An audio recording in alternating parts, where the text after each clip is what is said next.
ইউকেতে skill worker ভিসাতে already যারা আছেন তাদের জন্য নতুন নিয়ম প্রযোজ্য হবে কিনা? ওয়েল 12ই মে 2025 সালে যে নতুন প্রস্তাবনা আসছে, হোয়াইট পেপার প্রস্তাবনা, এই প্রস্তাবনায় স্কিল ওয়ার্কারের কিছু নিয়মের প্রস্তাবনা আসছে। সেটা হচ্ছে যেমন আগে এ লেভেল থাকলে তারা যোগ্যতা অর্জন করতো, অর্থাৎ তারা কোয়ালিফাইড হতো স্কিল ওয়ার্কার ভিসায়। নতুন নিয়মে এই এ লেভেল থেকে আপগ্রেড করে তারা ডিগ্রি লেভেল হতে হবে, অর্থাৎ তাদেরকে ডিগ্রি থাকতে হবে, ডিগ্রি লেভেলে এদেরকে উন্নীত করা হতে পারে, মানে প্রস্তাবনা করা হয়েছে। তবে যারা ইতিমধ্যে স্কিল ওয়ার্কার ভিসা ইউকেতে আসছেন তাদের জন্য এটা প্রযোজ্য হবে না। তারা তাদের যোগ্যতা অনুসারে বা তাদের আগের নিয়ম অনুসারে তারা নবায়ন করতে পারবেন এবং থাকতে পারবেন।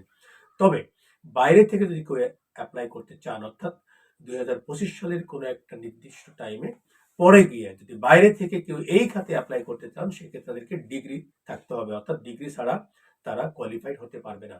তবে সরকার বলছেন যে কিছু কিছু ক্ষেত্রে স্বল্প স্টাফের, অর্থাৎ স্টাফ স্বল্পতার কারণে এই রুল শিথিল হতে পারে, যেমন নির্মাণ কাজের ক্ষেত্রে।